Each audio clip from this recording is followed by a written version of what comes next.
नमस्कार साथियों, fighters academy YouTube channel में आप सब लोगों का स्वागत है। अभी तक आपने हमारा यूट्यूब चैनल को सब्सक्राइब नहीं किया है तो इसको सब्सक्राइब जरूर कर लें और सभी स्टूडेंट लाइव क्लास आ सकते हैं और रेगुलर आपके लाइव क्लास का आनंद लें। आज हम भारत के नदी तंत्र के बारे में बात करेंगे और मध्य प्रदेश के नदी तंत्र के सभी तंत्रों के हम बारे में बात करेंगे। जितनी भी नदियाँ हैं सारे तंत्र हम एक एक कर पढ़ेंगे, तो आप इस वीडियो को अंतिम तक देखें और इस वीडियो का आनंद लें। आज एक हमारा एक सब टॉपिक है सिंधु जल समझौता।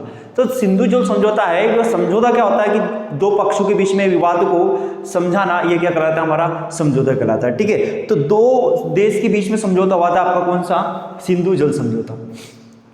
और आप सब लोग इस वीडियो को अंतिम तक देखें, क्योंकि आज मैं काफ़ी अच्छे से बहुत तरीके से आपको पढ़ाऊंगा जो आपको बिल्कुल आखिर तक याद रहेगी। ठीक है, तो इसे अंतिम तक इस वीडियो को देखें। तो देखो, सिंधु जल समझौता है, ये दो देशों के बीच में हुआ था। ये दो देश कौन कौन से थे आपके, तो एक तो था कौन सा आपका भारत और एक कौन सा देश था आपका पाकिस्तान। ठीक है, पहला क्लियर है, सभी लोगों को पता होना चाहिए कि जो सिंधु जल समझौता हुआ था ये किन देशों के बीच में हुआ, तो भारत और पाकिस्तान के बीच हुआ। क्लियर है। अब यह जो समझौता है, ये जो सिंधु जल समझौता, ये कितनी तारीख को किया गया था और कब किया गया था, कौन से सन में किया गया, तो आपको पता होना चाहिए कि 19 सितंबर 1960 को भारत और पाकिस्तान के बीच कौन सा समझौता हुआ आपका, सिंधु जल समझौता। जब ये दोनों देश समझौता कर रहे थे उस समय इस भारत के प्रमुख व्यक्ति कौन थे, जो क्योंकि समझौता देश देश नहीं करते हैं, उनके कोई प्रमुख व्यक्ति करते हैं। तो उस समय भारत के जो व्यक्ति थे वरिष्ठ कौन थे आपके, मुख्य व्यक्ति पंडित जवाहरलाल नेहरू, जो भारत के उस समय क्या थे, प्रधानमंत्री पंडित जवाहरलाल नेहरू। और इधर से पाकिस्तान के थे आपके राष्ट्रपति, उस राष्ट्रपति का नाम क्या आपके पाकिस्तान के, तो उनका नाम था आयुब खान। इन दोनों लोगों ने क्या करा, समझौता किया। और ये समझौता कहां पर किया, देखते हैं। आपने इस विवाद को कभी देखा होगा, विवाद की स्थिति को सुलझाने के लिए गांव में पंच परमेश्वर को लाया जाता है। इसी प्रकार देशों के बीच में एक आती है आपकी कौन सी, विश्व बैंक। और इसी विश्व बैंक के अंदर भारत और पाकिस्तान के बीच क्या हुआ, समझौता हुआ। दोनों देश के व्यक्ति आए, ठीक है, उनमें से आए आपके भारत के प्रधानमंत्री और पाकिस्तान के राष्ट्रपति, और दोनों ने विश्व बैंक में क्या करें, हस्ताक्षर करें। और इस हस्ताक्षर के माध्यम से विश्व बैंक ने क्या करा, इनका सिंधु जल समझौता का विवाद को निपटाया। अब ये विवाद खत्म करने के लिए विश्व बैंक ने क्या करा कि सिंधु नदी का पानी का बंटवारा किया और इसकी सहायक नदियों का भी बंटवारा किया। ठीक है, अब दोनों के बीच में क्या हुआ कि सिंधु जल समझौता है, इस सिंधु जल समझौता में भारत को कितनी नदियों का पानी मिला, आप कमेंट बॉक्स में बताइए कि कितनी कौन कौन सी नदी भारत को मिली और पाकिस्तान को कौन कौन सी नदी प्राप्त हुई, सिंधु नदी, सहायक नदी। तो इस सिंधु जल समझौता में भारत को कितना % पानी मिला सिंधु का, तो आपको याद होना है 20% पानी किसको मिला, भारत को, किसका, सिंधु नदी का। और जो बचा शेष पानी के 80% वो किसको मिला, आपके पाकिस्तान देश को मिला। ठीक है, इतना क्लियर है कि सिंधु जल समझौता में भारत को कितना प्रतिशत पानी मिला, 20% पानी मिला, और पाकिस्तान को कितना प्रतिशत पानी मिला, 80% पानी मिला। जब ये समझौता होने के बाद विश्व बैंक ने इसकी जो सिंधु नदी है इसकी सहायक नदियां कितनी थी, 6, इन 6 नदियों का भी बंटवारा किया। तो इसमें हमने पाकिस्तान को कौन कौन सी नदी दी, तो पाकिस्तान को याद रखना है आपको, पाकिस्तान को एक नदी मिली आपकी, कौन सी, सिंधु नदी मिली। कौन सी नदी प्राप्त हुई, सिंधु नदी। ठीक है, एक और कौन सी मिली इसको, झेलम नदी दी गई किस देश को, पाकिस्तान को। और एक नदी दी गई आपकी कौन सी, चिनाब। ये 3 नदियां हैं, ये तीनों नदियों किस देश को दी गई, आपके पाकिस्तान को इस सिंधु जल समझौते में दी गई। तो ये तीनों सहायक नदी किसकी हो गई, आपके पाकिस्तान के अंदर ये तीनों नदियां चल गई जो सिंधु नदी की। ठीक है, और भारत को कौन कौन सी मिली सिंधु की 3 सहायक नदी, तो आपको याद रखना है, एक तो व्यास नदी मिली भारत को, एक आपकी रावी नदी प्राप्त हुई, और एक नदी कौन सी हुई, सतलज। ये तीनों नदियां किसको मिली, आपके भारत देश को मिली। तो याद रखना है, सिंधु जल समझौता हुआ था तो उसमें 3 नदियां तो भारत को प्राप्त हुई थी, वो 3 नदियां पाकिस्तान को हुई थी। तो 3 नदी कौन कौन सी, सिंधु, झेलम, चिनाब। आपसे क्वेश्चन पूछा जाएगा, सीधा आपके सीधा क्वेश्चन बनाया जाएगा। आप इस वीडियो को अंतिम तक देखिए, आपको बहुत अच्छे से मजा आने वाला है कि पूछा जाएगा कि निम्नलिखित में से पाकिस्तान को कौन सी नदी प्राप्त नहीं हुई, सिंधु, झेलम या चिनाब। सिंधु जल समझौते में तो कौन सी नदी, आपको एक ऑप्शन इसमें दे देगा व्यास। तो कौन सी नदी प्राप्त नहीं हुई थी, व्यास, जो कि पाकिस्तान को नहीं मिली थी। ये किससे मिली थी, आपके भारत देश को। इसी प्रकार पूछ लेता है कि भारत को सिंधु जल समझौते में कौन सी नदी प्राप्त नहीं हुई, व्यास, रावी, सतलज या चिनाब। तो कौन सा ऑप्शन आप गलत कर दोगे, चिनाब को। इसी प्रकार आपको क्वेश्चन बनाना है कि सिंधु जल समझौता कब हुआ भारत के बीच में, तो 19 सितंबर 1960 को किया गया। अब देखो क्या हुआ कि जब ये बंटवारा हुआ, विश्व बैंक ने ये बंटवारा कर दिया, उसके बाद पाकिस्तान को भारत की जो 3 नदियां हैं, व्यास, रावी और सतलज, इसका पानी अधिक लगने लगा। तो पाकिस्तान ने विश्व बैंक में जाकर अपनी शिकायत दर्ज की और कहा कि मुझे भारत से पानी चाहिए, क्योंकि इसके पास ज्यादा पानी चला गया। ठीक है, तो विश्व बैंक ने क्या करा कि इन तीनों नदियों का पानी सर्वाधिक होने के कारण भारत के पास से 10 वर्ष तक की एक डील की, 10 वर्ष तक का एक एग्रीमेंट किया कि 10 वर्ष तक भारत इस पाकिस्तान को इस 3 नदियों का पानी देगा। और पूछा जाता है कि भारत ने इन तीनों नदियों का पानी देना कब बंद कर दिया, तो आपको याद रखना उसकी डेट 30 मार्च 1970 को भारत ने पाकिस्तान को इन 3 नदियों का पानी देने से इनकार कर दिया था। ठीक है, तो आपको याद रखना, ये पूछी जाती है कि सबसे अंतिम तिथि कौन सी जो पानी बंद करने की, भारत ने कब बंद किया पाकिस्तान का पानी 3 नदियों का, तो 30 मार्च 1970 को। यही आपका सिंधु जल समझौता हुआ था भारत और पाकिस्तान के बीच। अब इस सिंधु जल समझौता में इसकी नदियों को अच्छे से पढ़ेंगे तो एक बार आपको मैं रिवीजन पे ले सकता हूं। सिंधु जल समझौता भारत और पाकिस्तान के मध्य हुआ, कब हुआ, 19 सितंबर 1960 को हुआ था। इसी समझौते में भारत के प्रधानमंत्री थे आपके पंडित जवाहरलाल नेहरू और पाकिस्तान के राष्ट्रपति कौन थे, आयूब खान। दोनों ने यहां पर विश्व बैंक के अंदर क्या किया, हस्ताक्षर करें। और हस्ताक्षर करने के बाद सिंधु नदी का जो पानी था 100% था, उसमें से 20% भारत को मिला और 80% किसको मिला, आपके पाकिस्तान को। ठीक है, और इसमें से सिंधु नदी की 6 सहायक नदियां थी, जिसमें से पाकिस्तान को 3 नदी मिली, सिंधु, झेलम और चिनाब। और भारत को कितनी नदी मिली, व्यास, रावी, सतलज, ये 3 नदी मिली। और उसमें 3 नदियों में अधिक पानी होने के कारण भारत ने इसको 10 वर्ष तक पानी दिया, किसको, आपके पाकिस्तान को। और उसका एग्रीमेंट कब खत्म हो गया, 30 मार्च 1970 को। इसका आप शॉर्ट स्क्रीन ले लीजिए, इतना आपको मैं आगे सिंधु नदी पढ़ाने वाला हूं।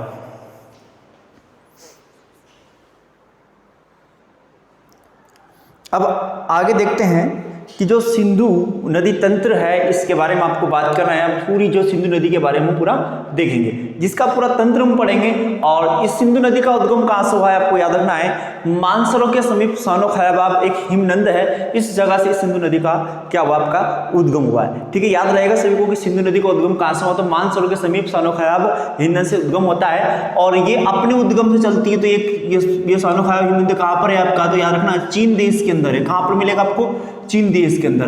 तो ये चीन से निकल कर जाती है, चीन के बाद ये कहां निकलती है आपके, तो भारत देश में प्रवेश करती है। कहां पर करती है, भारत देश के अंदर।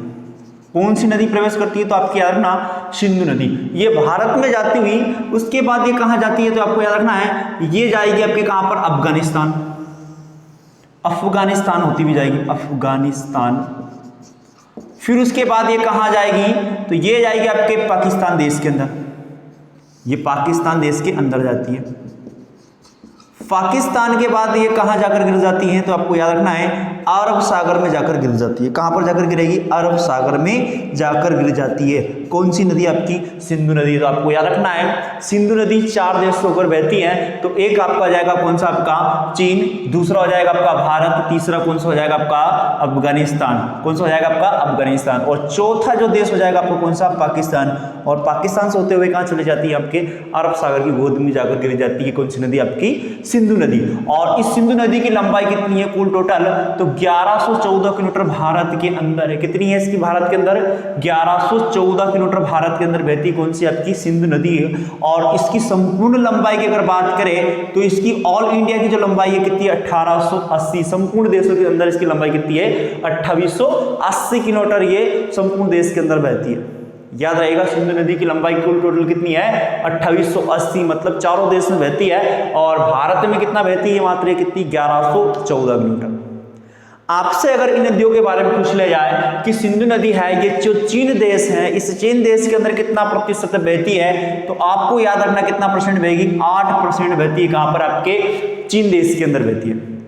इतना क्लियर है, ठीक है। आगे हम देख लेते हैं कि भारत के अंदर कितना प्रतिशत बहती है। तो भारत के अंदर ये बहेगी आपकी 39% और अफगानिस्तान के अंदर कितना बहेगी है तो आपकी 6% बहती है और पाकिस्तान देश के अंदर कितना बहेगी आपकी 47% और बहते हुए कहाँ चली जाती है आपके अरब सागर में। ये आपका शॉर्ट स्क्रीन ले लीजिए एक बार इसको अच्छे से, क्योंकि मैं हट जाता हूँ, क्योंकि आपको जितना भी अच्छा पढ़ना है इस मैप को आप एक नोटबुक रखिए आपके साथ में और उसको देखना, आप काफी अच्छे से आपको समझ में आएगा, ठीक है। बस एक एक चीज के ऊपर आपको ध्यान देना है। अब इसी ही देश के बाद जो सिंधु नदी है, इसी देश में एक पाकिस्तान देश से 2 नदी आती है और इसकी 2 सहायक नदी कहलाती है। वो याद रखना, एक तो आती है आपकी पाकिस्तान से कौन सी नदी, काबुल नदी, और ये कहाँ जाकर मिल जाती है, सिंधु नदी की, ये भी क्या कहलाती है, सहायक नदी कहलाती है। और पाकिस्तान से एक नदी और आती है, उसका नाम क्या है तो याद रखना गिलगिट। कौन सी नदी, गिलगिट नदी है और ये किस में मिल जाती है आपके पाकिस्तान देश में आकर मिल जाती है सिंधु नदी में, ठीक है। तो पाकिस्तान की देश की 2 नदियां सहायक नदी कहलाती है, एक कहलाती है आपकी काबुल और एक कौन कहलाती है गिलगिट नदी, जो कहाँ मिल जाती है आपके पाकिस्तान देश में, किस नदी के अंदर, सिंधु नदी के अंदर।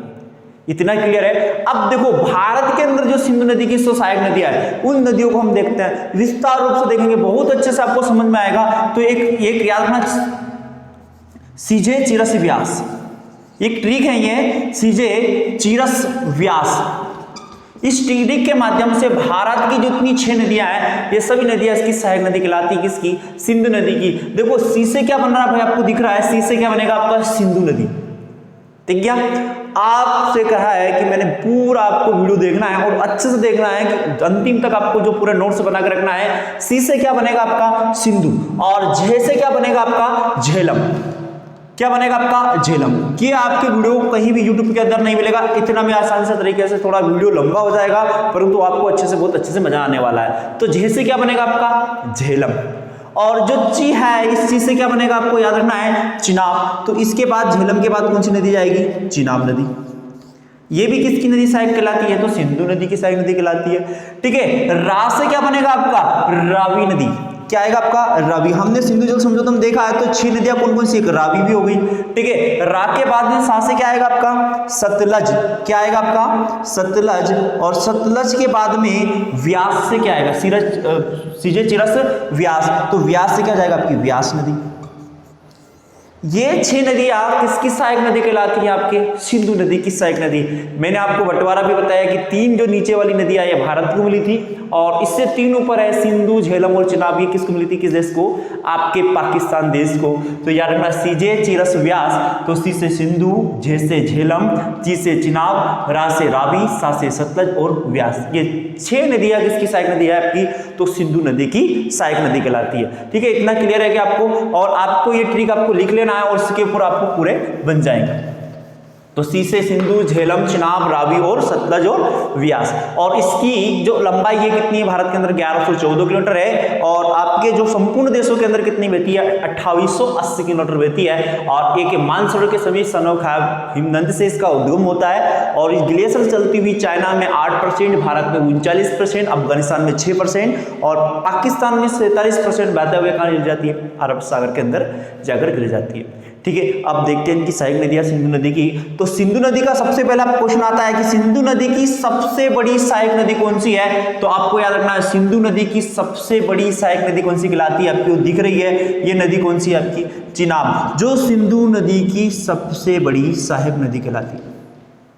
और सीधा कनेक्ट जो चिनाब नदी का होता है और जितनी भी इसकी सहायक नदी है सिंधु की, वो क्या है चिनाब के अंदर मिल जाती है और उसके बाद इस तंत्र के माध्यम से पानी जाता है, इसलिए हमको सहायक नदी कहते हैं। एक व्यास कर आपको सहायक नदी नहीं आएगी, देखना, ठीक है। अब देखो चिनाब है ये सिंधु नदी की सबसे बड़ी सहायक नदी कहलाती है। ऊपर इसकी छोर से जो झेलम नदी आती है बहते हुए और ये किस तंत्र मिल जाती है आपको याद रखना है, ये मिल जाती है चिनाब नदी में जाकर मिल जाती है। कौन सी नदी आपकी झेलम, तो याद रखना झेलम किसकी सहायक नदी कहलाती है, चिनाब की सहायक नदी कहलाती है। परंतु इसका पानी इस तंत्र में चला जाता है तो हम इसको भी क्या कह देते हैं कि सिंधु नदी की सहायक नदी कहते हैं, किसको हम झेलम को। इतना ही क्लियर है। फिर एक नीचे की छोर से एक नदी निकल कर आती है, उसका नाम क्या है रावी, और रावी नदी भी कहां जाकर मिल जाती है, चिनाब नदी में जाकर मिल जाती है। और ये भी किसकी सहायक नदी कहलाती है? आपकी चिनाब नदी की सहायक नदी कहलाती है। और इसका भी पानी इस तंत्र के द्वारा जाता है, तो इसको हम सिंधु नदी की सहायक नदी कहते हैं। इसकी नदी को, रावी नदी को भी हम किसका क्या कहते हैं? सिंधु नदी की सहायक नदी। आपको एक नदी और दिख रही है, सतलज। सतलज नदी भी बहते हुए और ये जाती है कहाँ पर? सीधी चिनाब नदी में जाकर मिल जाती है। ये सिंधु नदी में नहीं मिलेगी, कहाँ मिलेगी आपको? चिनाब नदी में जाकर। और चिनाब नदी में जाकर मिलने के बाद ये भी किसकी सहायक नदी कहलाती है? आपकी चिनाब नदी की। उसके बाद इसका पानी कहाँ जाता है? सिंधु नदी तंत्र में। तो ये भी क्या कहलाती है? आपकी सिंधु नदी की सहायक नदी। आप सभी स्टूडेंट बोर तो नहीं हो रहे? आपसे कहा है कि आप जितने भी, मैं देखो आपको कमेंट के अंदर आपको नाम तो ले नहीं सकता हूँ, ठीक है, क्योंकि पढ़ना है तो कोई भी चीज़ से पढ़ो, आपको कोई दिक्कत नहीं। मुझे ऐसा नहीं कि स्टूडेंट को क्या आपको ये है, आपको सीखना है तो अच्छे से सीखिए, और कोई भी चीज़ में अगर टाइम मिल रहा है तो आपको काफ़ी इसकी स्पीड कर सकते हो, ठीक है। तो इतना क्लियर है क्या? आ गया सबको समझ में? आगे हम पढ़ते हैं। देखो जो व्यास नदी है, और ये व्यास नदी किसकी सहायक नदी कहलाती है? दिख रहा आपको? सतलज की सहायक नदी कहलाती है। और सतलज में इसका पानी जाता है और इस तंत्र में जाएगा पानी, तो ये किसकी सहायक नदी नहीं कहलाएगी? आपकी सिंधु नदी की सहायक नदी नहीं कहलाती। कौन सी? मात्र व्यास नदी नहीं कहलाती है। क्योंकि एक तंत्र से दूसरे तंत्र में पानी जाना उसकी सहायक नदी कहला सकती है, पर तीसरा तंत्र का पानी अगर आता है तो वो सहायक नदी नहीं कहलाती। देखो इसका पानी इसमें सतलज में, सतलज का पानी चिनाब में, चिनाब के बाद वो किस में जा रहा है? सिंधु नदी सहायक नदी नहीं कहलाती। किसकी? सिंधु नदी की सहायक नदी नहीं कहलाती है। इतना सभी लोगों को समझ में आया? इसका स्ट्रक्चर जरूर ले लें, जो कि काफी अच्छा वीडियो है आपके लिए। सभी लोगों ने इसका स्क्रीनशॉट ले लिया है। अब हम देख लेते हैं थोड़ा सा इन नदियों के प्राचीनतम नाम को हम देख लेते हैं। उसके बाद हम इसके ऊपर बंदी जो परियोजना है वो बहुत अच्छे विस्तार से देखेंगे, और आप इस वीडियो को अंतिम तक बिल्कुल लगे रहें और उसके ऊपर जुड़े रहें। देखो झेलम का जो प्राचीन नाम है इसे हम किस नाम से जानते हैं? वितस्ता। और एक नाम आपने देखा होगा हाइडेस्पेस। हाइडेस्पेस है जो इसका भी युद्ध हुआ था झेलम नदी के ऊपर, सिकंदर महान का युद्ध ये हाइडेस्पेस का कहलाता है। और आपको याद रखना है कि किस नदी के ऊपर हुआ था? तो हाइडेस्पेस का युद्ध झेलम नदी के ऊपर हुआ। और याद रखना इसका प्राचीन नाम भी क्या है? तो वितस्ता। और हाइडेस्पेस के नाम से इसको जानते हैं हम। किस नदी को हम प्राचीनतम? तो झेलम नदी को। और चिनाब नदी का प्राचीन नाम क्या है? तो अस्कनी। इसे अस्कनी और चंद्रगंगा के नाम से भी जानते हैं हम। किस नदी को? चिनाब नदी को। तो चिनाब नदी का दो प्राचीन नाम है, एक तो अस्कनी है और एक क्या नाम है इसका? चंद्रगंगा। चंद्रगंगा के नाम से हम किस नदी को जानते हैं? तो चिनाब नदी को जानते हैं। और जो रावी नदी है इसका जो प्राचीनतम नाम है, एक तो इरावती और एक और नाम है इसका नाम परुष्णी। इसे परुष्णी के नाम से भी जाना जाता है। किस नदी को? आपकी रावी नदी को। तो याद रहेगा रावी के जो दो प्राचीनतम नाम क्या है? एक तो इरावती है और एक क्या नाम है इसका? परुष्णी के नाम से भी इस रावी नदी को हम जानते हैं। और जो सतलज है, इस सतलज नदी को हम किस नाम से जानते हैं? तो सतुंद्री के नाम से जानते हैं। जो सतलज नदी का प्राचीन नाम क्या था? तो सतुंद्री। सतुंद्री के नाम से किस नदी को जाना जाता है? आपकी सतलज नदी को जाना जाता है। और एक और व्यास है, इस व्यास का नाम क्या? अर्जिकिया। आर्जिकिया। और एक और नाम आता है इसका विपाशा। विपाशा के नाम से किस नदी को जाना जाता है? तो याद रखना विपाशा व्यास नदी को जाना जाता है। तो व्यास नदी के प्राचीनतम नाम क्या है? तो व्यास नदी के अर्जिकिया और विपाशा के नाम से जानते हैं। और जो सतुंद्री है वो किस नदी को नाम जानते हैं हम? तो सतलज का। इरावती और परुष्णी किस नदी का नाम है? आपका रावी नदी का प्राचीनतम नाम है। और चिनाब का क्या नाम है? अस्कनी और चंद्रगंगा। ये किस नदी का नाम है? आपका चिनाब नदी का। और झेलम का आएगा आपका कौन? वितस्ता। और हाइडेस्पेस किस नदी का प्राचीनतम नाम है? आपकी झेलम नदी का।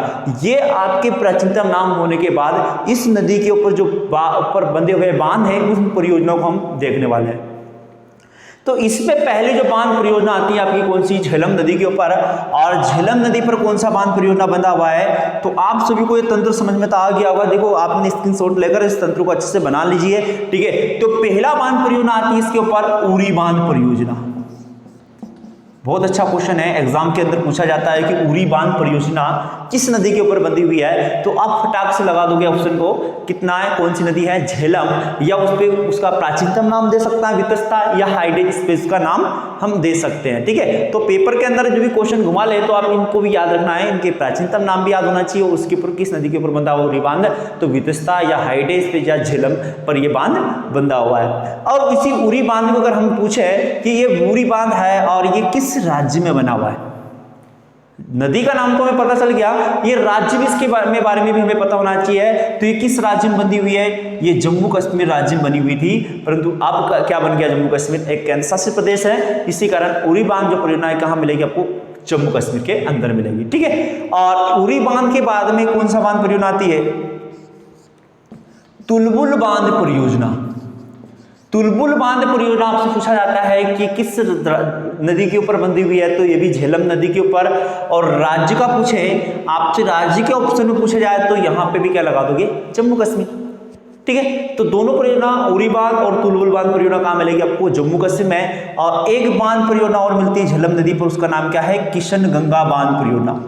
किशन गंगा बांध परियोजना ये किस नदी पर बंधी हुई है? तो ये आपकी झेलम नदी के ऊपर बंधी हुई है, और झेलम नदी के ऊपर बंधी हुई है। और किस इसमें जगह मिलेगी? तो ये जम्मू कश्मीर केंद्र शासित प्रदेश के अंदर मिलती है। कौन सी? आपकी किशन गंगा बांध परियोजना। और इस झेलम नदी पर कौन सा शहर बसा हुआ है? क्वेश्चन अगर पूछा जाता है कमेंट बॉक्स में जल्दी बताइए कौन सा शहर बसा हुआ है? तो श्रीनगर इस नदी के ऊपर बसा हुआ। कौन सी? झेलम नदी पर। तो 3 बांध परियोजना झेलम नदी पर बसी हुई है। उरी बांध परियोजना जो किस राज्य के अंदर मिलेगी आपको? जम्मू कश्मीर केंद्र शासित प्रदेश के अंदर। और किस नदी पर है? तो झेलम नदी के ऊपर। तुलबुल बांध परियोजना ये झेलम नदी के ऊपर मिलेगी, और कहां मिलेगी? आपके जम्मू कश्मीर। किशन गंगा बांध परियोजना जम्मू कश्मीर, और किस नदी पर है? तो झेलम नदी पर बंधी हुई है। इससे आगे हम देखें तो अगली जो नदी आती है आपकी, नेक्स्ट नदी आती है चिनाब, जो सतलज की सबसे बड़ी सहायक नदी कहलाती है। क्या कहलाती है? सतलज की सबसे बड़ी सहायक नदी कौन है? तो चिनाब है। और इस पे पहली बांध परियोजना जो आती है उस बांध परियोजना का नाम क्या है? बगविहार बांध परियोजना। कौन सा है? बगविहार बांध परियोजना। और ये कहां मिलेगी? जम्मू कश्मीर में। कहां मिलेगी आपकी बगविहार बांध परियोजना? जम्मू कश्मीर में। और किस नदी के ऊपर मिलती है? तो आपको कौन सी नदी जाएगी इसमें? चिनाब नदी। कौन सी नदी रहेगी इसमें? चिनाब नदी रहेगी। और दूसरी जो परियोजना इस नदी के ऊपर आती है उसका नाम क्या है? तो दुलहस्ती बांध परियोजना। तो दूसरी परियोजना कौन सी आएगी चिनाब नदी पर? दुलहस्ती बांध परियोजना। पूछा जाता है कि दुलहस्ती बांध परियोजना किस नदी के ऊपर बंधी हुई है? तो आपको कौन सी नदी पर ऑप्शन लगाना है? चिनाब नदी के ऊपर। और किस जगह पर है? तो जम्मू कश्मीर में केंद्र शासित प्रदेश के अंदर मिलेगी दुलहस्ती बांध परियोजना। और कहां पर? जम्मू कश्मीर। थर्ड आती है आपकी तीसरी बांध परियोजना आती है, इसे बोलते हैं सलाल बांध परियोजना। सलाल या सतलज बांध परियोजना के नाम से इसे हम जानते हैं। और ये किस नदी पर है? तो ये भी चिनाब नदी के ऊपर। और कहाँ मिलेगी? तो ये भी आपको कौन सी जगह पर मिलेगी? जम्मू कश्मीर। मतलब जो 6 परियोजना हैं ये सिंधु नदी की है, सॉरी आपकी कौन सी? चिनाब नदी और झेलम नदी की है। और ये तीनों 6 कहाँ मिलेगी आपको? जम्मू कश्मीर में। परंतु आपको याद रखना है उरी बांध कहाँ पर है और दुलहस्ती है, इन नदियों का चेंजेस होगा।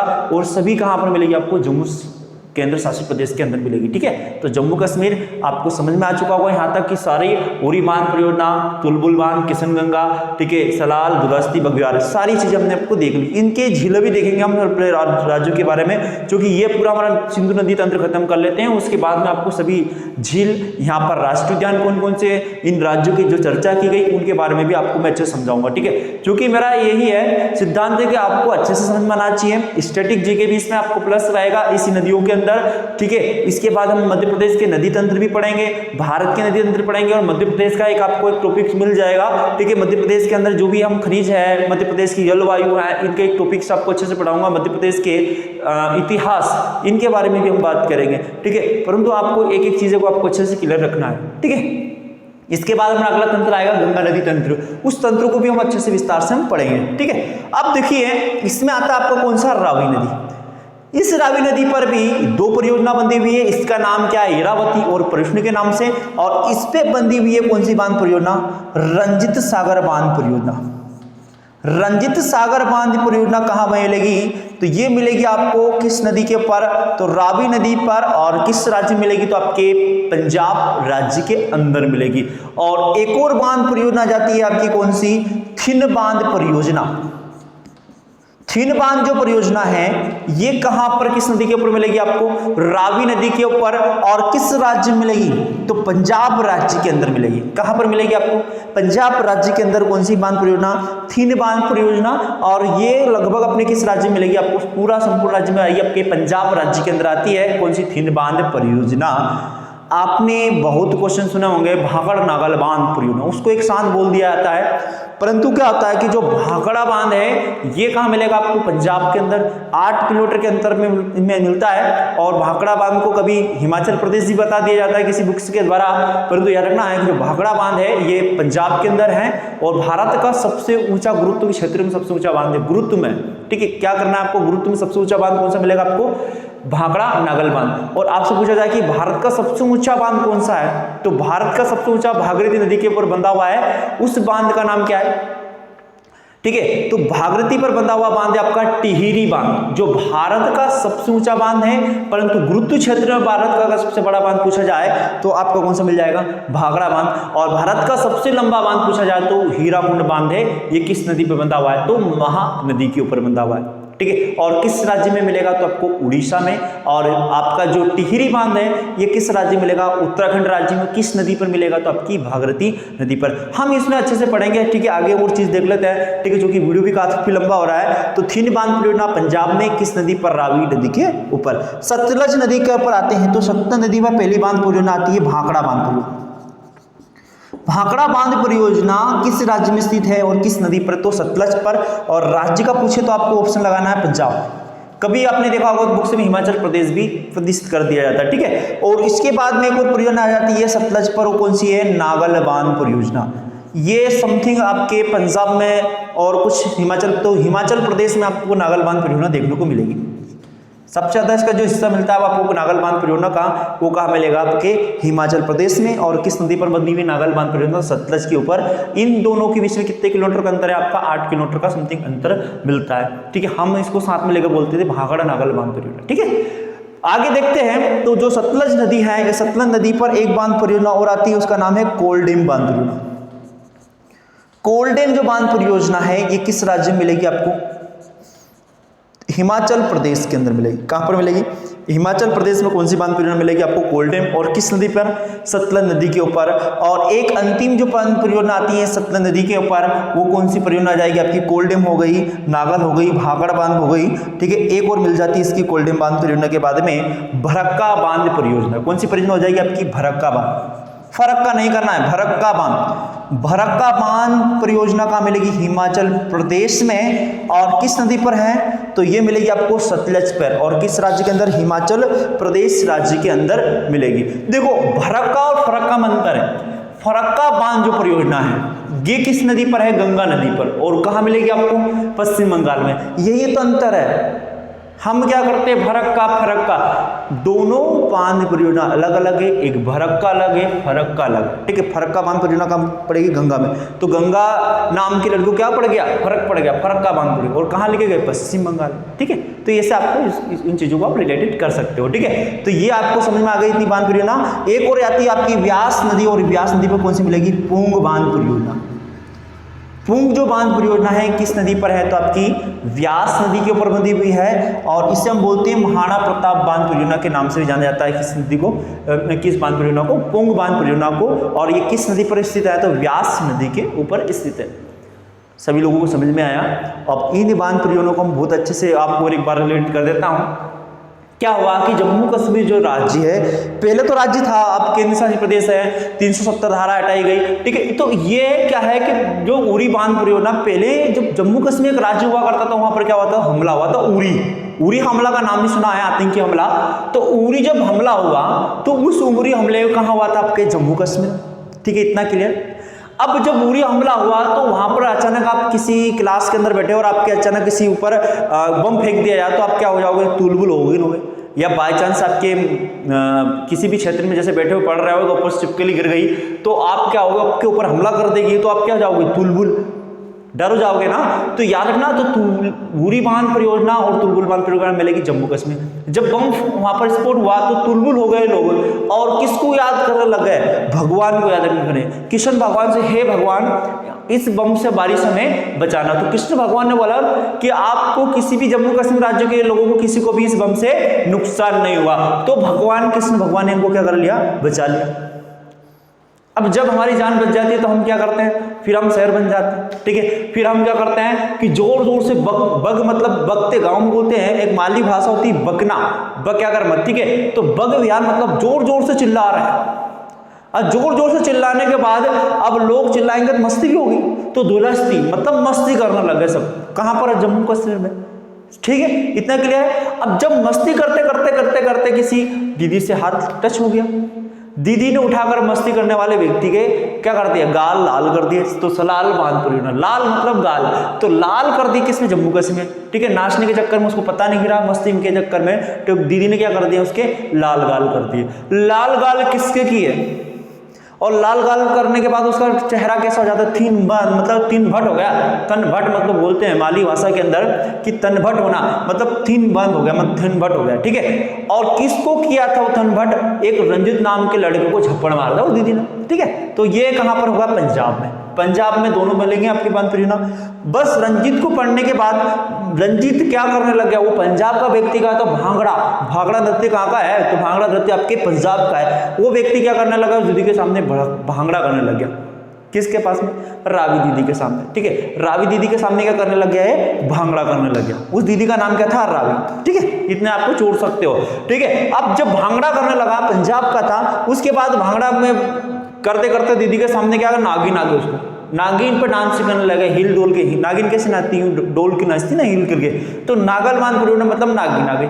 नागिन आते आते उसने क्या करना? एक गाना चला रहा कोलाडी कोलाडी, और कोलाडी कोलाडी पर भी नाच लग गया हिल डोल के। दीदी का तो दिमाग खराब हो गया, रावी का। उन्होंने गुस्से में भड़क गई, मतलब गुस्सा हो गई, भड़क गई मतलब भड़क का बांध, हिमाचल प्रदेश, वो भी हिल गए, ठीक है। तो तब ये दीदी भड़क रही थी। उस समय एक गुरुजी आए, उनका नाम था व्यास। और व्यास जी जब आए तो गुरुजी ने बोला कि बेटी क्या हो गया? तो गुरुजी को उस लड़की ने जवाब दे, पोका मंडित, चल निकल यहाँ से, ठीक है, तेरी जरूरत नहीं, हम लड़ रहे, तू क्यों बोला, ठीक है। तो उस गुरुजी को भी बेचारे को तो पुंग बांध परियोजना, ठीक है। और ये कहाँ पर? हिमाचल प्रदेश। गुरुजी भी हिल गए कि कैसी औलाद है यार, देखो, ठीक है। समझ नहीं रहा है, देखो हम समझाना है और हमें बोल दिया पुंगा पंडित, ठीक है। तो पुंग बांध परियोजना कहाँ पर बेटा? हिमाचल प्रदेश। इन चीज़ों को आप रिलेट करके रखना है। और ये वीडियो आपका मेरा अच्छा लगे तो इसको लाइक और शेयर जरूर करें। और आगे हम पढ़ेंगे इसमें, अभी पढ़ेंगे, ठीक है। अभी आपको लेक्चर को बैक नहीं करना है। उसके बाद हम इन राज्यों के अंदर नाम आए तो इनकी झीलें, इनके बांध परियोजना को सारी चीज़ें हम देखने वाले। तो इसका पूरा स्क्रीनशॉट ले लें और देख लेते फिर, है ना। अब हम देख लेते हैं कि भारत के सबसे ऊंचे, बड़े और सहायक नदियां और बांधों के बारे में बात कर लेते हैं, और कुछ हम झीलों के बारे में बात कर लेते हैं। देखो आप सब लोग इन चीज़ों को आप अच्छे से कर लेंगे। मैंने आपको ये आपकी सिंधु नदी अच्छे से पढ़ा दी है, और इसको काफ़ी अच्छे से रूप से आपको देखना है, ठीक है। और इस वीडियो को 2 से 3 बार आप देख सकते हो, और उसमें आपको अच्छा लगे तो उसको लोगों के साथ शेयर भी कर दिया करो, ठीक है। क्योंकि हम इतनी मेहनत कर रहे हैं आपके बीच में, और मैं किसी भी स्टूडेंट का भी नाम एलोशन में नहीं करूँगा कि आप ये करो, बस आपको कमेंट में जवाब देना, और आपको सारे कमेंट के ऊपर आंसर मिलते रहेंगे, ठीक है। आप बोलोगे हमें अच्छा लगेगा, हम आपको जवाब दे देंगे, ठीक है। तो मेरा पहला क्वेश्चन है कि भारत का सबसे ऊंचा बांध, भारत का सबसे ऊंचा बांध कहां पर है, ठीक है, और किस नदी पर बंधा हुआ है? 2 क्वेश्चन क्लियर करें, 2 अभी कमेंट बॉक्स के अंदर। और भारत का सबसे ऊंचा गुरुत्व में, भारत का सबसे ऊंचा गुरुत्व में कौन सा बांध है? इसका भी कमेंट करके बताइए मुझे फटाफट, सारे क्वेश्चन के। भारत का सबसे लंबा बांध किस नदी पर और किस राज्य में? भारत का सबसे लंबा बांध या सबसे ऊंचा बांध, ये तीनों क्वेश्चन अभी आप कमेंट बॉक्स के अंदर दोगे और मुझे जवाब चाहिए, ठीक है। तो ऊंचा बांध, अगर भारत का सबसे ऊंचा बांध पूछा जाए तो कौन सा मिलेगा आपको? टिहरी बांध। भारत का सबसे ऊंचा बांध कौन सा है? टिहरी। सब लोगों का सही क्वेश्चन है क्या? ठीक है। तो भारत का सबसे ऊंचा बांध कौन सा है आपका? टिहरी। और ये टिहरी बांध कहां मिलेगा आपको? तो ये आपको याद रखना, उत्तराखंड राज्य के अंदर मिलेगा। उत्तराखंड राज्य के अंदर आपको कौन सा मिलेगा? टिहरी बांध परियोजना। इस उत्तराखंड की जिलों को आपको अच्छे से मैं करवा दूंगा इसके बाद, ठीक है। अब गुरुत्व में सबसे ऊंचा बांध पूछा जाए तो अभी हमने देखा है भाखड़ा बांध परियोजना, और ये भाखड़ा बांध परियोजना भारत का सबसे ऊंचा गुरुत्व में मिलेगा। और ये भाखड़ा बांध परियोजना कहां मिलेगी आपको? पंजाब राज्य के अंदर मिलेगी, ठीक है। और भारत का अगर सबसे लंबा बांध परियोजना पूछा जाए तो वो कौन सी हो जाएगी आपकी? हीराकुंड बांध परियोजना। और किस नदी पर है? महानदी पर। किसी को याद नहीं होता है तो किसी व्यक्ति को हीरा मिलने के बाद वो क्या हो जाता है? महान हो जाता है। और क्या करने लग जाता है महान होने के बाद? उड़ीसा मतलब उड़ने लग जाता है। क्या करने लग जाता है? उड़ने लग जाता है। 3 क्लियर क्वेश्चन। हीराकुंड बांध किस नदी पर? महानदी पर। किस राज्य में? उड़ीसा राज्य में। तो किसी व्यक्ति को हीरा मिलने के बाद वो क्या हो जाता है? महान हो जाता है। महान होने के बाद वो क्या करने लग जाता है? उड़ने लग जाएगा। उड़ीसा मतलब उड़ना, ठीक है। कहाँ उड़ने लग जाएगा? एरोप्लेन से, हवाई जहाज से, ठीक है, घूमने लगेगा तो उड़ने लग जाता है, ठीक है। आपने देखा होगा गांव में कुछ चंद पैसे आने के बाद लोग अपने क्या करने लग जाते हैं? पर खोल लेते हैं, ठीक है। तो ज्यादा घमंड अच्छी बात नहीं है, ठीक है। किसी भी चीज का ज्यादा से अति सत्य आपके बीच में है, किसी भी चीज का आपके ऊपर हैम नहीं होना चाहिए, ठीक है। आप पढ़ो, अच्छे से पढ़ो, अच्छे करो, ठीक है। आप अच्छे प्रोग्रेस करो, फिर जीवन में किसी के साथ किसी को नीचा या ऐसे मैं हूँ, मैं खुद हूँ, तो ये चीजें आपके लिए अच्छी नहीं होती है, ठीक है। रावण को भी घमंड था उसका ज्ञान का, ठीक है, तो रावण का भी घमंड नष्ट हो गया। तो ये हमें ज्ञान का कभी घमंड ना पैसे का कभी घमंड, ना किसी चीज का स्टेटस, कैसे रखो आप, रहो कैसे भी रहो, परंतु आपको नॉलेज से मतलब होना चाहिए। कितना नॉलेज मिले हमें उस नॉलेज का मतलब करें, ठीक है। आपको एक दीदी भी पढ़ा रही है, काफी अच्छा उन्होंने संविधान है, वो स्टैटिक जीके भी है, ठीक है। सर पढ़ा रहे आपको, दुर्लभ सर, वो भी काफी अच्छा पढ़ा रहे, आप उनके भी काफी वीडियो देखा करो, और किसी भी चीज से हमें मिले तो हम उस चीजों को जानकारी प्राप्त करें, ठीक है। तो जो टिहरी बांध है ये किस राज्य में है? तो उत्तराखंड में। और किस नदी पर है? तो ये भागीरथी नदी पर बंधा हुआ है। भागीरथी नदी पर कौन सा बांध बंधा हुआ? आपका टिहरी बांध। और गुरुत्व में भाखड़ा बांध जो परियोजना है ये किस नदी पर है? तो आपकी सतलज नदी पर। ये तीनों क्वेश्चन आप सभी लोगों के क्लियर है क्या?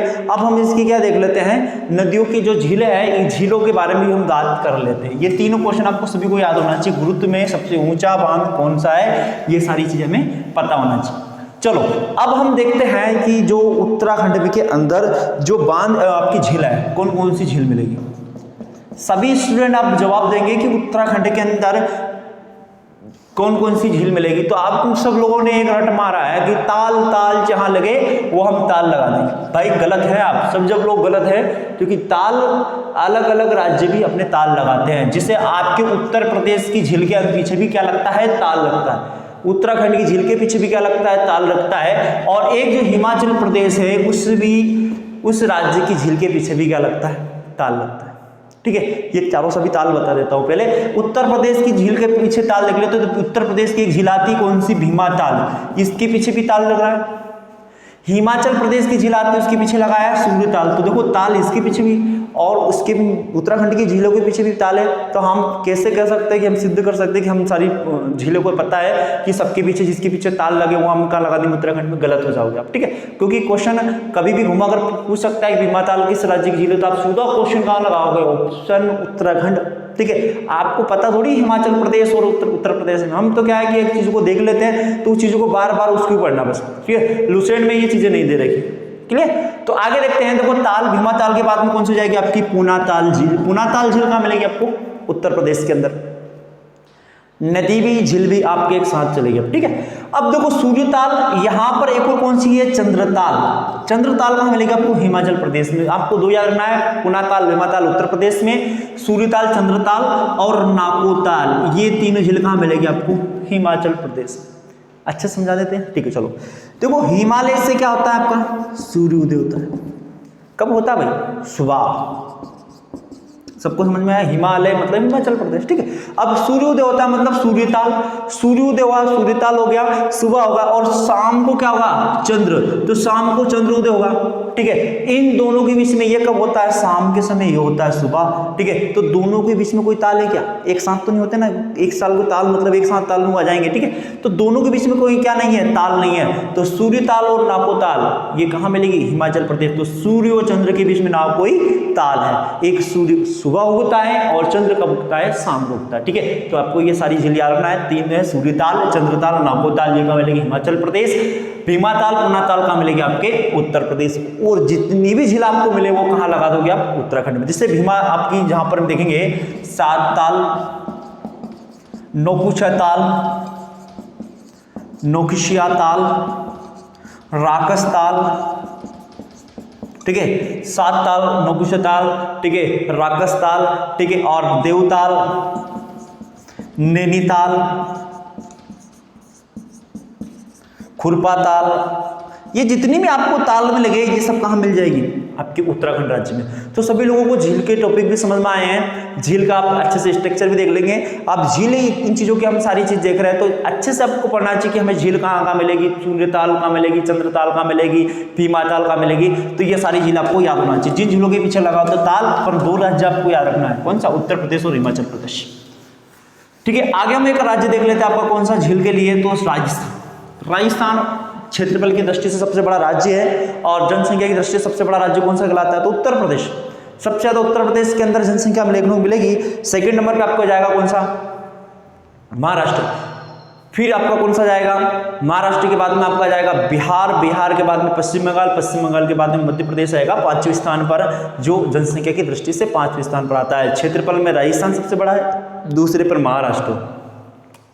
तो राजस्थान की अगर बात करें कि राजस्थान राज्य के अंदर कौन कौन सी झील देखने को मिलती है, देखो राजस्थान के अंदर आपको भारत की सबसे खारे पानी की झील, उसका नाम क्या है, पहला क्वेश्चन आपको याद होना चाहिए। तो सांबर झील है जो भारत की सबसे खारे पानी की झील है, और ये कहाँ मिलती है, तो आपके राजस्थान राज्य के अंदर मिलेगी। और एक और याद रखना, सांबर के बाद में आपको कौन सी झील देखने को मिलेगी, सांबर के बाद में सांबर डल झील, सॉरी डल झील तो आपकी जम्मू कश्मीर चली जाएगी। ठीक है, फतेह सागर के बाद लोनकसर, ठीक है, लोनकसर, सांबर, फतेह सागर और पिछोला झील। पिछोला झील के बाद में डिडवाना झील। ये सारी झील कहाँ की मिलेगी आपको, राजस्थान की। सब क्लियर रहेगा। तो भारत की सबसे खारे पानी की झील कौन सी है, सांबर झील। ठीक, अब देखो सांबर झील है, आपने कभी एक उड़ीसा का भी देखा होगा कि भारत की सबसे खारे पानी की झील उड़ीसा में भी है। तो वो उड़ीसा वाली जो झील है वो सबसे क्या है, खारे पानी की झील है, परंतु वो क्या है, समुद्री तटीय झील है। और ये कौन सी है, स्थलीय झील है। ठीक है, तो याद रखना समुद्री तटीय भारत की सबसे बड़ी झील कौन सी है, तो चिल्का झील है। और कहाँ मिलेगी चिल्का झील, तो आपको मिलेगी उड़ीसा राज्य के अंदर। देखो चील को आपने देखा होगा, उड़ती है, आसमान उड़ जाती है, और वो तुझी उड़ जाती है, इतनी सी बड़ी हो जाती है। ठीक है, तो क्लियर है क्या, सभी को याद है। तो उड़ीसा के अंदर कौन सी मिलेगी आपको, चिल्का झील देखने को मिलेगी। ठीक है, आगे देखते हैं। राजस्थान के बाद में आपका एक आ जाता है जम्मू कश्मीर। जम्मू कश्मीर की जो झील है हम देख लेते हैं, जिनके पीछे नाग लगा होता है वो कहाँ की होगी, जम्मू कश्मीर, परंतु नाग बिना नाग वाली होती है। एक आती है आपकी कौन सी, डल झील। डल झील भी कहाँ मिलेगी आपको, जम्मू कश्मीर के अंदर। और एक मिलेगी भारत के सबसे मीठे पानी की झील, उसका नाम क्या है, वुलर झील। ठीक है, और एक मिलेगी मानस बल झील, ये कहाँ मिलेगी, सारी जम्मू कश्मीर में। उसके बाद जिसके पीछे नाग लगा हुआ था वो सब कहाँ मिलेगी आपको, जम्मू कश्मीर में। नगीना झील, ठीक है, या नागिन बोल सकते हैं इसको। और एक मिल जाएगी आपको शेषनाग झील। शेषनाग झील के बाद में अब झील आ जाएगी आपकी कौन सी, अनंतनाग झील। अनंतनाग झील भी कहाँ मिलेगी आपको, जम्मू कश्मीर राज्य के अंदर देखने को मिलेगी। जिन झीलों के पीछे नाग होता है वो झील कहाँ कहलाएगी, जम्मू कश्मीर की। तो ठीक है, अनंतनाग, शेषनाग, नागिना झील, ठीक है, डल झील, वुलर झील, मानस बल झील कहाँ मिलेगी आपको, जम्मू कश्मीर राज्य में। लोनार झील कहाँ मिलेगी, आप कमेंट बॉक्स में बताइए। लोनार झील कहाँ मिलेगी आपको, तो ये मिलेगी महाराष्ट्र में। तो महाराष्ट्र के लोग क्या है, लोहार है, तो महाराष्ट्र के अंदर क्या मिलेगी, लोनार झील मिलेगी। ठीक है, तो आपको ये सारी चीज याद रहेगी। अगर आपसे मैं कुछ क्वेश्चन भी कर लेता हूँ कि भारत का सबसे बड़ा राष्ट्रीय उद्यान कौन सा है, और एक क्वेश्चन आता है आपका कि भारत का सबसे छोटा राष्ट्रीय उद्यान कौन सा है। क्योंकि मैं तो थोड़ा सा आपको झील का टॉपिक अच्छे से पढ़ाऊंगा और दर्रे भी अच्छे से पढ़ाऊंगा आपको, इनके साथ में एक साथ एक दिन का टॉपिक बना लेंगे दर्रे और झीलों के ऊपर। तो मुझे बताइए कि भारत का सबसे बड़ा राष्ट्रीय उद्यान कौन सा है। ठीक है, पहला क्वेश्चन सभी कमेंट बॉक्स में इसका जवाब चाहिए मुझे। भारत का सबसे बड़ा राष्ट्रीय उद्यान कौन सा है और भारत का सबसे छोटा राष्ट्रीय उद्यान, भारत का सबसे छोटा राष्ट्रीय उद्यान कौन सा है और किस जगह पर पड़ता है। दोनों ऑप्शन आपके कमेंट बॉक्स में डालें, फटाफट आपका ऑप्शन चाहिए मुझे। मध्य प्रदेश का सबसे बड़ा राष्ट्रीय उद्यान कौन सा है, ठीक है, क्षेत्रफल के अनुसार, दोनों सब क्षेत्रफल में ही है। और मध्य प्रदेश का सबसे छोटा राष्ट्रीय उद्यान कौन सा, छोटा। भारत का सबसे प्राचीनतम राष्ट्रीय उद्यान कौन सा, भारत का सबसे प्राचीनतम राष्ट्रीय उद्यान मतलब प्राचीनतम राष्ट्रीय उद्यान। और भारत का इतना आपको ये सभी को कमेंट बॉक्स में आपका जवाब दे। ठीक है, फटाफट इसका जवाब दे, क्योंकि इतने मैं इंक कर लेता हूँ इसके अंदर। तो इन्हीं चारों क्वेश्चन के मुझे जवाब चाहिए आपसे।